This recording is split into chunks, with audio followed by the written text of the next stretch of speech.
Bonjour et bienvenue à cette vidéo dans laquelle un camion de pompiers et un hélicoptère ont barré la route de notre VR en plein milieu de la rue à Seligman, Arizona. Mais commençons par le début. Alors installez-vous confortablement car ça débute maintenant.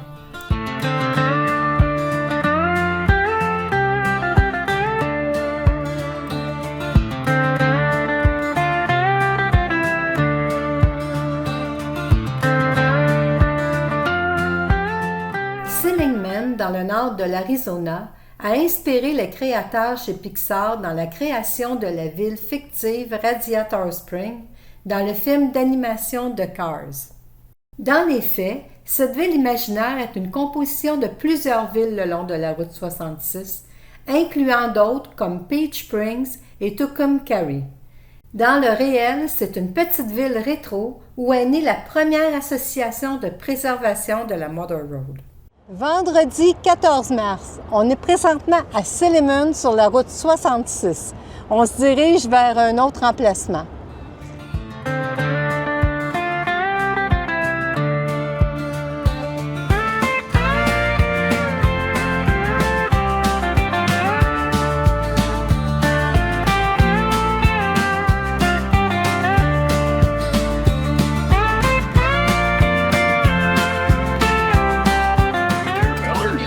For visiting the old historic Route 66. There's a lot of great American history here. Did you know the Corvette has become a Route 66 icon? Personally, I still like to ride my horse everywhere.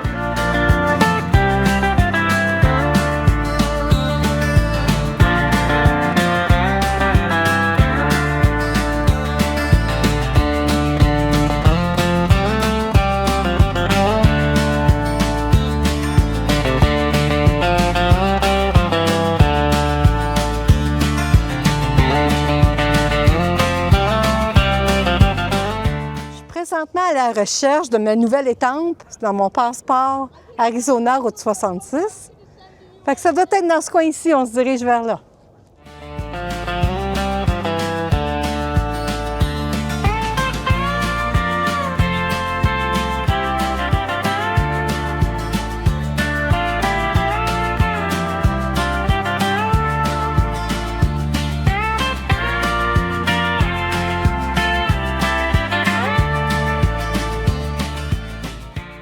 Le grand-père dans The Car.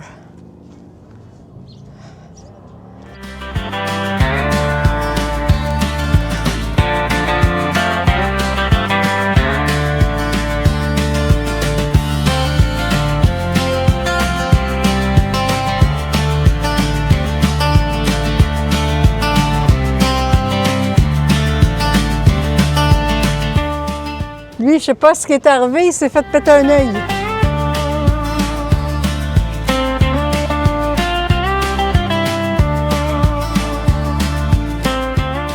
Happy birthday, l'année de la centenaire de la route 66.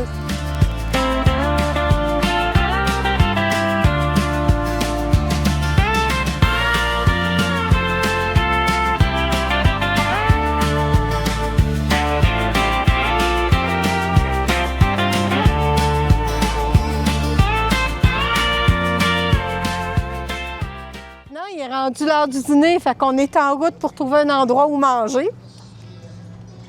Peut-être un burger de l'autre côté de la rue, qui sait? On verra bien.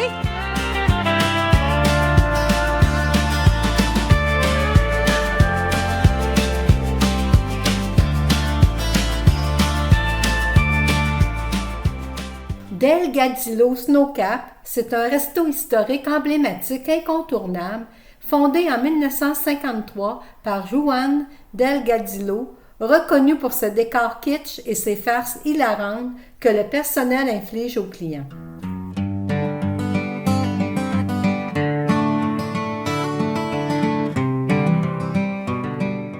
Finalement, on a dîné dans un resto un peu plus loin avec service aux tables.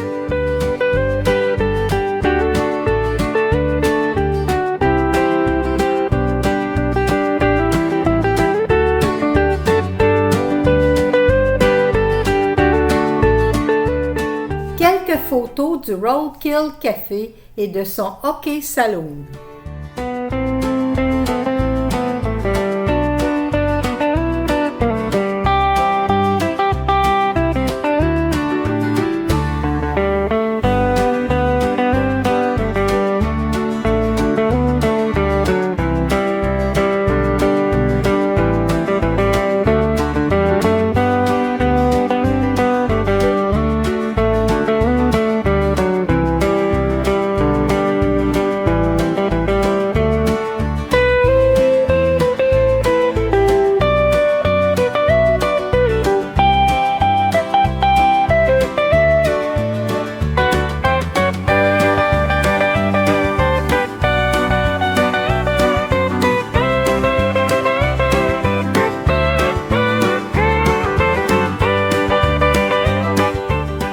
Nous sommes présentement devant le Angel Barber Shop de la route 66 à Seligman.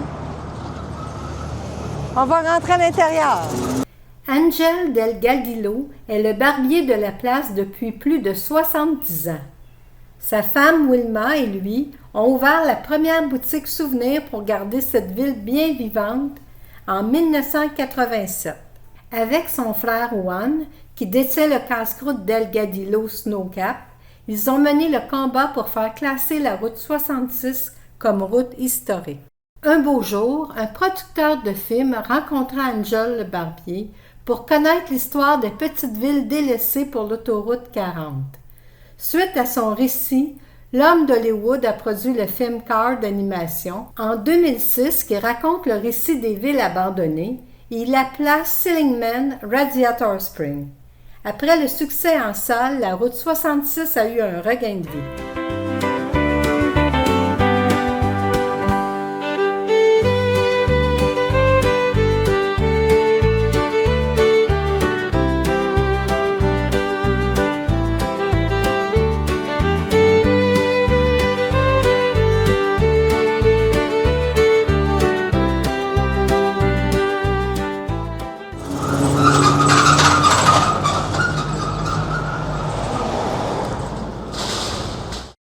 Le vent qu'on entend dans le métal, il y a beaucoup de vent. Ce vent m'amène à parler des herbes sèches qui tournent, des tumbleweeds qui sont transportées par le vent. Ces masses végétales touffues mais légères sont en réalité la partie aérienne de certaines plantes annuelles, souvent le chardon de Russie, qui, une fois mûre et morte en saison sèche, se détachent de leurs racines. Poussées par le vent, elles roulent sur le sol pour parcourir de grandes distances, parfois plus de 100 km, tout en dispersant leurs graines. Bien qu'elles soient célèbres pour donner de l'ambiance typique des villes western, elles constituent aujourd'hui une espèce envahissante problématique. Revenons au début de la vidéo où je titrais « Une évacuation d'urgence ».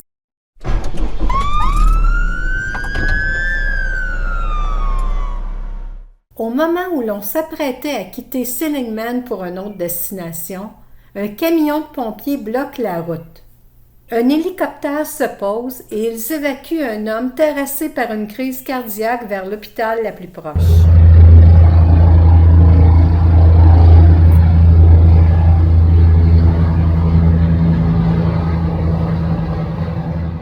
En fin d'après-midi, après l'envol de l'hélico, la voie est libre pour se rendre à Ashford, situé à 30 minutes de Seligman. Le Ashford Route 66 Museum est détenu par la Société historique de la place et offre l'entrée gratuite avec des dons suggérés. Ce musée est aménagé dans un ancien entrepôt de 1912. La guide nous renseigne sur le début de la communauté qui a été créée en octobre 1882 autour de la gare ferroviaire Atlantique-Pacifique, plus tard connue sous le nom de chemin de fer Santa Fe. L'hôtel Escalante, muni de restaurants, ouvrit ses portes en 1907. La guide nous apprend qu'un entrepreneur du nom de Fred Harvey recruta des demoiselles pour travailler dans les célèbres restaurants Harvey House, situés le long de la voie ferrée de l'Ouest américain. Harvey avait 84 hôtels et engageait 25 000 demoiselles qui ont quitté l'Est et le Midwest pour aller travailler dans l'Ouest américain, dans ces établissements, gagnant une indépendance financière rare pour l'époque. Ces demoiselles signaient avec l'employeur des contrats d'embauche stricts de 2 ans et n'avaient pas le droit de se marier.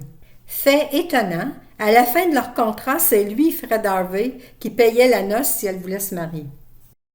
Les Harvey Girls, en anglais, sont devenues de véritables pionnières de la conquête de l'Ouest américain, en instaurant les premiers standards élevés de service à la clientèle et en ouvrant la voie à l'indépendance économique des femmes. Ces jeunes femmes éduquées ont profondément transformé la société du Far West. La visite se poursuit de manière autonome.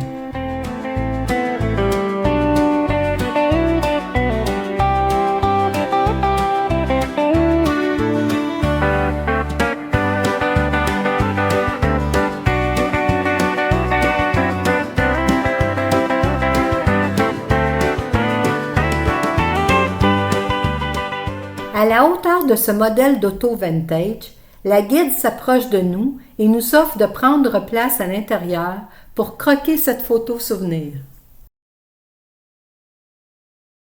C'est un modèle Ford T 1926, 100 ans d'âge, même chose que la route 66 cette année.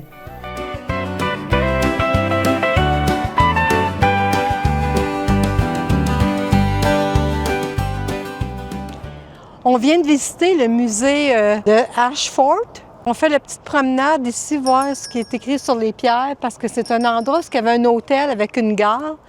Et puis, il emmenait de la pierre ici. En fait, Ashford est surnommée la capitale de la pierre de taille de l'Arizona, en hommage à son riche patrimoine architectural en pierre. Ainsi se termine cette vidéo au soleil couchant. Je vous dis au revoir et à bientôt.